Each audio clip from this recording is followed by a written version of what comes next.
They say Christmas dinner was turkey and ham. But in black kitchens across America, it was something else entirely. Something deeper. Picture this. It's December 1935. Wood stove glowing. Cast iron heating. Family gathering despite everything the world throws at them. Christmas wasn't just about food. It was about survival, transformed into celebration. Dignity plated on chipped china. Love simmering in pots passed down through generations. Today, I'm taking you back. When Christmas dinner wasn't about Pinterest-perfect tables. It was about resilience, ingenuity, and unbreakable family bonds. Stay with me. These 20 forgotten dishes tell black families' real Christmas story. Number 1. Chitlins before dawn, December 1942. Grandmother's hands already working. That smell some couldn't stand it. Others called it home. Ruth Mae Johnson cleaned chitlins in her Birmingham kitchen, cold water running for hours. Her mother taught her. Her grandmother before that. She boiled them first in plain water, salt, vinegar, onions. Changed the water 3 times. Each batch pulling away the smell, revealing something precious underneath. During Jim Crow, when meat markets sold black families, the parts nobody else wanted, they transformed refuse into reverence. Chitlins became Christmas tradition. Her pot simmered 6 hours. The smell shifted. Onions sweetened. Vinegar mellowed. Something savory and rich filled her kitchen, familiar as prayer. Ruth Mae's chitlins spread across 3 tables. Church ladies, neighbors, cousins, everyone knew our preparation method. Labor that took all Christmas Eve became Christmas Day celebration. Every bite carried message. They gave us scraps. We made them sacred. Survival transforms rejection into tradition. Would you spend 12 hours preparing what others threw away? Drop a comment. I'm reading everyone. Number 2. Sweet potato pie. Sweet potatoes and eggs. That's it. December 1928, when sugar was luxury and butter was hope. Mary Washington boiled sweet potatoes until fork-tender, peels slipping off easy. She mashed them smooth while still warm. Added 2 precious eggs, spoonful of butter, dash of nutmeg. She poured the filling into pie crust, pressed thin in her only pie pan. Baked it slow until top cracked slightly, edges set firm, center still trembling when she pulled it out. During the Depression, when white families served pumpkin pie, black Southern families perfected sweet potato. What grew abundant in red clay dirt became Christmas dessert. That pie cooled on her windowsill. Orange filling darkened slightly. Sweet aroma mixed with December cold. Simpler than pumpkin, but richer somehow. Mary's recipe traveled north during the Great Migration. Detroit, Chicago, New York, every grandmother carried it in memory. Sweet potato pie became everywhere black families gathered for Christmas. Every slice carried message. Simplicity holds dignity. What we have becomes what we celebrate. Poverty bakes into something beautiful. Number 3. Collard greens with ham hocks. December 1951. Before integration. Before anyone called it soul food. Just food that fed souls through everything. James Robert Coleman's wife boiled ham hocks first, the bones releasing richness into water that turned golden brown. Meat falling tender off bone after 2 hours. She washed collards 3 times in cold water, sand settling to bottom. Stripped stems away, rolled leaves tight, sliced them into ribbons with her sharpest knife. When integration came slowly, when Christmas still meant separate water fountains, collard greens simmered defiance. Food traditions white folks couldn't touch, couldn't legislate, couldn't segregate away. Those greens cooked down, wilting into silky strips. Pot liquor thickened, vinegar brightened. Hot sauce awakened, the smell-bitter greens mellowing into something savory and complex. James Roberts greens became legendary in South Carolina Low Country. New Year's tradition moved to Christmas table. Every family gathering demanded his wife's pot, that specific taste. Every bite carried message. Bitterness softens with time. What sustains you through hard seasons becomes tradition. Resistance simmers into culture. Number 4. Fried chicken. They saved this for Sunday. But Christmas? Christmas demanded the whole flock. December 1936, when chicken meant something more than supper. Willie Mae Thompson wrung necks herself, plucked feathers, cleaned cavities. No store-bought. Chickens she raised in the backyard coop, fed with kitchen scraps all year. She cut each bird into 8 pieces, soaked them in buttermilk overnight. Next morning, she dredged every piece in flour, salt, black pepper, paprika, no measurements, just knowing. During segregation, when black families couldn't eat in restaurants, fried chicken traveled, wrapped in wax paper for train journeys, packed for church picnics, elevated for Christmas dinner. Her cast iron skillet heated with lard, the fat shimmering and popping.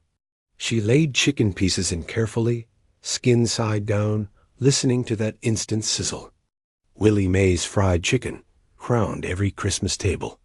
Golden brown, crackling crispy outside, juicy tender inside. Children fought over drumsticks. Adults savored breast meat slowly. Every piece carried message. What you raise with your hands feeds your family with dignity. Excellence doesn't need a restaurant. Love fries at 375 degrees. If you're still watching, you understand. These weren't just recipes. They were resistance. Hit like if these stories hit different. Number 5. Mac and cheese. Before it came from a box. Before Kraft knew what hit them. December 1949, when baked mac and cheese meant Christmas finally arrived. Helen Carter boiled elbow macaroni in salted water until just tender. Drained them, butter melting instantly across hot pasta. Each elbow glistening, ready for transformation. She made her sauce butter, flour, whole milk whisked smooth. Added sharp cheddar, stirring until melted creamy. Poured it over macaroni, stirring gently, coating every piece golden. Post-war prosperity meant some black families could afford more cheese, real butter, fresh milk. Mac and cheese graduated from side dish to Christmas centerpiece. She spread half in her baking dish, added another layer of shredded cheese, topped with remaining macaroni. More cheese on top. Baked until bubbly, edges crispy golden brown. Helen's mac and cheese became church cookbook legend. That crispy top layer, creamy underneath. Neighbors requested the recipe. She shared freely. Christmas spirit couldn't be hoarded. Every forkful carried message. Prosperity shared tastes sweeter. Comfort food comforts because someone made it with care. Cheese melts barriers when served with love. Number 6. Cornbread dressing. Northern folks called it stuffing. Down south, they knew better. December 1933, when cornbread transformed into Christmas tradition nobody could break. Esther Williams crumbled day-old cornbread. Biscuits, white bread, everything saved for a week. Added chopped celery, onions sautéed in butter until soft and fragrant, sage that perfumed her kitchen. She poured chicken broth over everything, beaten eggs binding it together. Mixed with her hands, feeling the texture, knowing when moisture reached perfect consistency. During Depression years, when wasting food meant real hunger, dressing used every scrap. Stale bread became sacred, nothing thrown away. Everything transformed into Christmas blessing. She spread it in her roasting pan, patted it smooth, baked it until top crisped golden. Inside stayed moist and tender. Sage released its earthy perfume through her house. Esther's dressing recipe passed through 4 generations, each daughter learning by feel, not measurement. Christmas morning started with cornbread baking, preparing for dressing 2 days later. Every spoonful carried message. Waste nothing. Honor what you have. Yesterday's bread becomes tomorrow's celebration. Survival bakes at 350 for 1 hour. Number 7. Candied yams before marshmallows became mandatory. Before Pinterest existed. December 1955, when candied yams meant Christmas achieved sweet perfection, despite everything outside those kitchen walls. Dorothy Green peeled yams, sliced them thick as her thumb, arranged them in her baking dish, overlapping slightly. Each slice cutting clean, orange flesh, bright and firm. She made her glazed brown sugar, butter, cinnamon, nutmeg, splash of vanilla. Melted it all together, poured it over yams, watching sugar coat every slice shimmering and golden. During Montgomery bus boycott, when Rosa Parks changed everything, Christmas tables still held candied yams. Traditions continuing while the world outside shifted on its axis. Those yams baked slow, sugar caramelizing into thick syrup. She basted them twice, that glaze darkening into amber, coating yams with sweetness that looked like stained glass. Dorothy's candied yams became famous on her block.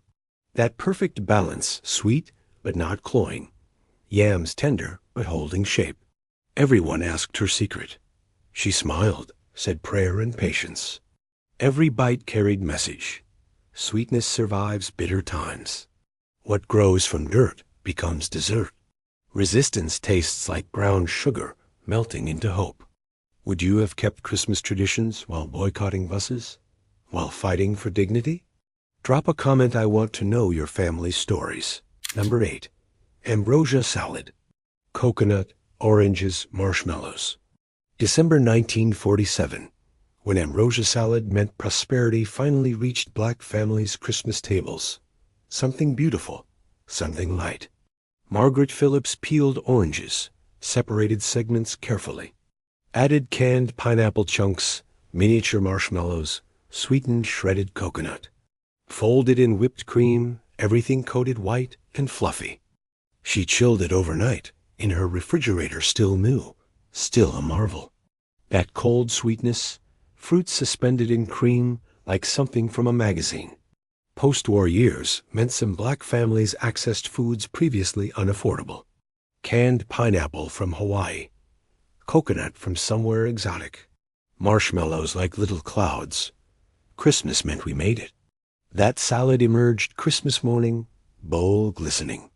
Orange segments bright, coconut snowy white, marshmallows soft. Something pretty enough for any table, any family, any celebration. Margaret's ambrosia became her signature dish. Church potlucks, family reunions, every Christmas. Light and sweet among heavy, rich foods. Palm balanced on every plate. Every spoonful carried message. Joy tastes like coconut and oranges. Beauty belongs on our tables, too. Celebration deserves sweetness, lightness, something that makes you smile. Number 9. Pig feet. Before dawn, December 1939. When pig feet meant Christmas protein. When nothing, absolutely nothing, went to waste. When dignity wore work boots and prayed hard. Samuel Brooks cleaned pig feet meticulously, scrubbing them under cold water. Split them at joints, removed any remaining hair with his pocketknife blade, sharp and careful. He simmered them in large pot with onions, bay leaves, peppercorns, vinegar. Slow heat over 4 hours, connective tissue breaking down, releasing gelatin that thickened the broth. During Jim Crow's worst years, when butchers sold black families the parts they couldn't sell elsewhere, pig feet became Christmas tradition. Necessity transformed into celebration through sheer determination. Those feet turned tender, meat falling from bones. He pulled them from broth, let them cool. Some he pickled in vinegar brine. Others he served in thick, rich gravy. Samuel's pig feet fed 30 people every Christmas. Children sucked meat from bones. Adults appreciated the gelatin, knowing it nourished deep.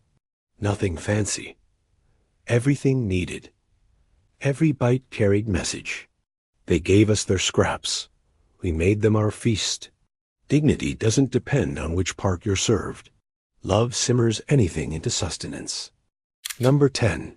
Red velvet cake 3 layers. Cream cheese frosting. December 1953, when red velvet cake crowned Christmas tables like edible royalty. Something spectacular. Something that announced we're here. Betty Jean Morris creamed butter and sugar until fluffy, added eggs one at a time, mixed cocoa powder with red food coloring, that signature color, deep as velvet curtains. She alternated buttermilk and flour, baking 3 layers in her best pans. They emerged from the oven perfect red brown, tender crumb, slight tang from buttermilk and vinegar. During early 50s, when black families pushed against segregation daily, red velvet cake made statements. Elaborate, beautiful, something white folks served, but we perfected. Christmas meant showing out. Her cream cheese frosting spread thick between layers, around sides, across top. White against red, dramatic as hope against struggle. She garnished with pecan halves, perfect and gleaming. Betty Jean's red velvet became legendary. Churches requested it for fundraisers. Neighbors watched for her cake plate Christmas morning. That first slice revealing those red layers, pure Christmas magic. Every slice carried message. Beauty belongs to everyone. Excellence announces itself without permission. Celebration layers hope between every bite. Resistance tastes like cream cheese frosting. If you're still watching, you're family now. These stories matter. Share this video if your grandmother's kitchen looked like this. Number 11. Buttermilk biscuits. Before breakfast chains copyrighted Southern. Before biscuits came from tubes. December 1926, when buttermilk biscuits hot from the oven meant Christmas morning arrived. Right. Alberta, Washington sifted flour, salt, baking powder together. Cut in cold lard with 2 knives, working quickly, creating pea-sized pieces. Added buttermilk, mixed just until dough came together. She patted dough gently on floured board, folded it over itself 3 times, creating those layers. Cut biscuits with her mama's tin cutter, placed them touching in cast-iron skillet. During the 20s, when most black families still sharecropped, buttermilk biscuits represented something precious. Butter to serve with them, maybe jam. Christmas breakfast before church, before the feast. Those biscuits baked until golden brown on top, sides touching stayed soft and tender. She pulled them apart, steaming hot, butter melting instantly into flaky layers. Alberta's biscuits fed her family every Christmas morning for 42 years.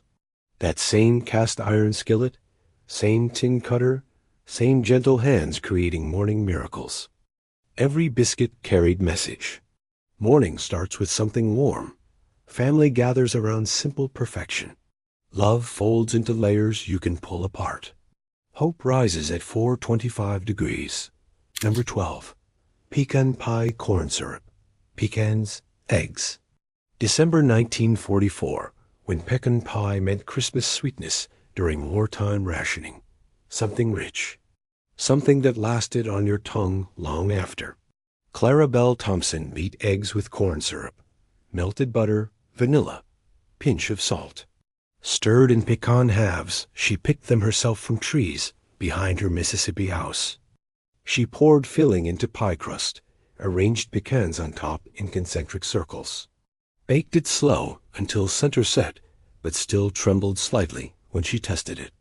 During World War II, when sugar was rationed but corn syrup stretched further, pecan pie became Christmas miracle. Trees provided free. Eggs from backyard hens. Sweetness without sugar stamps. That pie cooled on her counter. Filling turned glossy amber, pecans toasted darker, smell filling her house caramel, vanilla, toasted nuts. Something that made mouths water from 3 rooms away. Clara Belle's pecan pie recipe traveled north with her daughter during the Great Migration. Detroit Christmas tables suddenly featured Mississippi pecans, home-traveled in pie plates. Every slice carried message. Sweetness survives rationing. What grows free feeds families richly. War can't stop Christmas. Hope bakes at 325 until set. Number 13. Neck bones. December 1937. When neck bones meant Christmas gravy so rich, it could convince you better days were coming. When economical cuts became Sunday best through grandmother's wisdom. Thomas Earl Brown browned neck bones in his cast iron pot, each piece turning golden. Onions, celery, carrots joined them. Garlic perfumed the kitchen like incense before Christmas morning service. He added water, bay leaves, thyme, black pepper.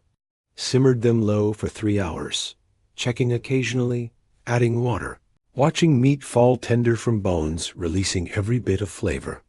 During Depression's deepest years, when unemployment hit black communities hardest, neck bones fed families' Christmas dinner. Butchers practically gave them away. Grandmothers knew their value, knew patience extracted richness. That gravy thickened naturally, collagen from bones creating silky texture. He pulled meat from bones, returned it to gravy, served it over rice, with biscuits for soaking.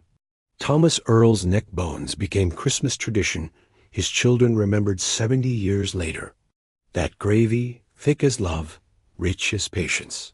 Nothing wasted. Everything transformed. Every bite carried message. Richness hides in unexpected places. Time transforms economy into luxury. The bones they dismissed fed our families. Survival simmers low and slow. Would you spend 3 hours making gravy from bones? Or has convenience made us forget? Drop a comment. I want to hear from you. Number 14. Potato salad mayo or mustard? That question divided families. December 1956, when Aunt Rosie's potato salad sparked debates that lasted until New Year's.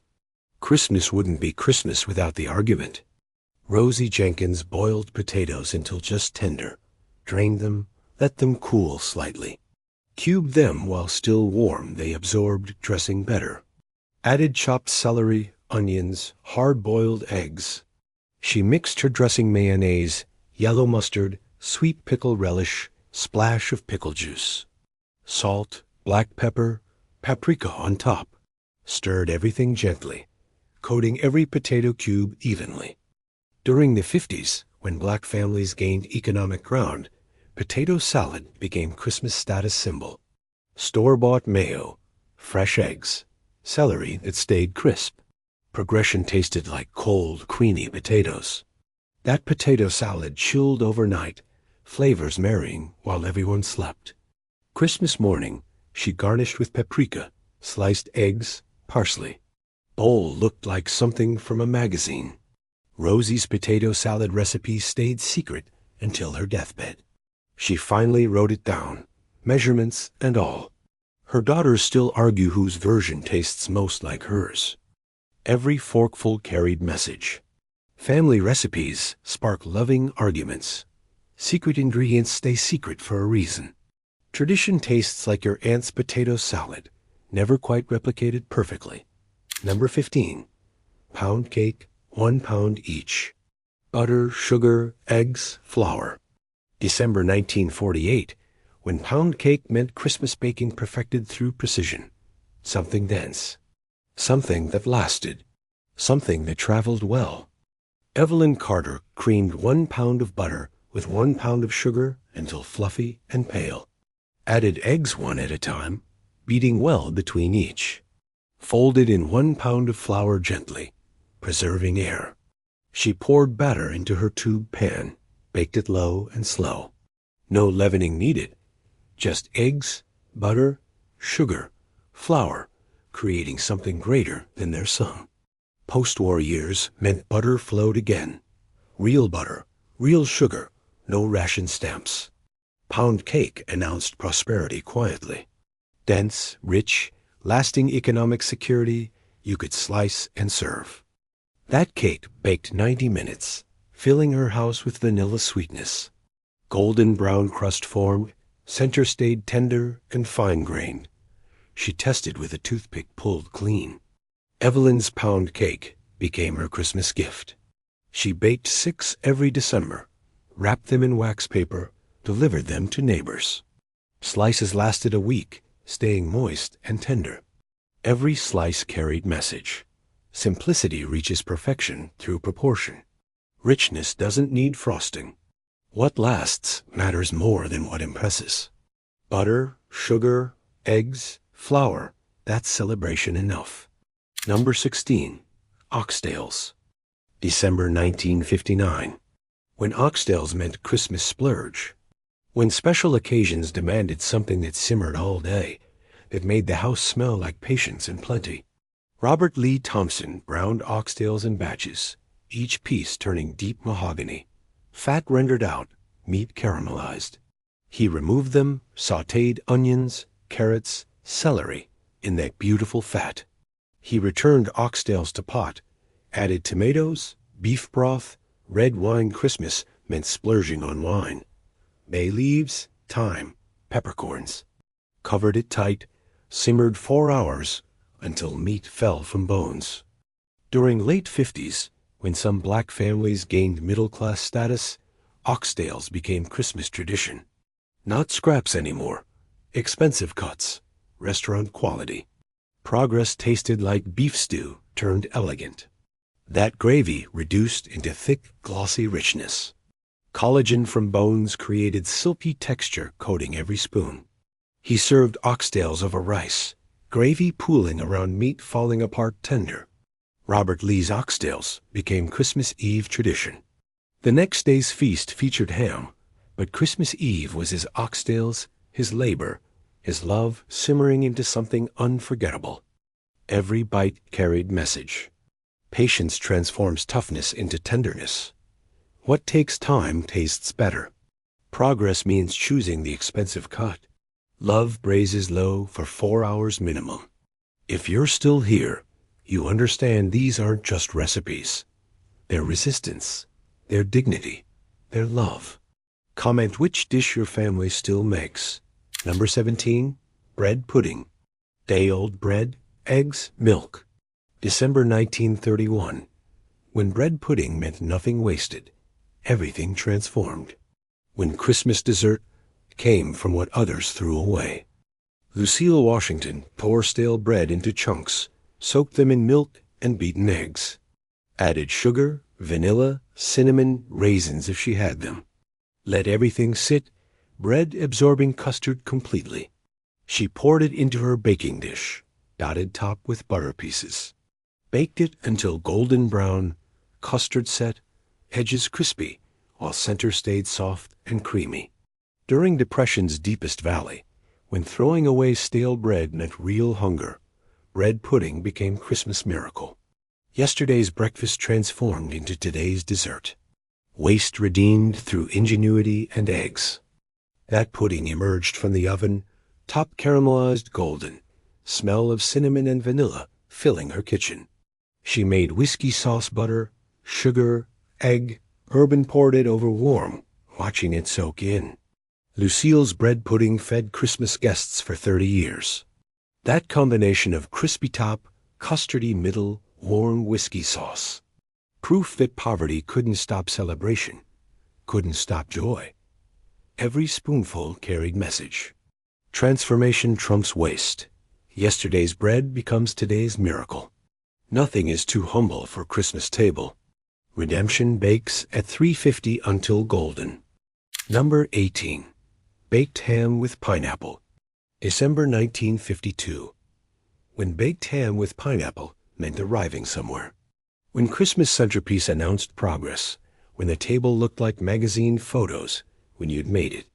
Geneva Brown scored her ham in diamonds, stuck whole cloves in every intersection. She made her glazed brown sugar, pineapple juice, mustard powder, little bit of vinegar for balance. She arranged pineapple rings across ham surface, secured them with more cloves. Brushed everything with glaze, thick and glistening. Baked it slow, basting every 20 minutes with pan drippings.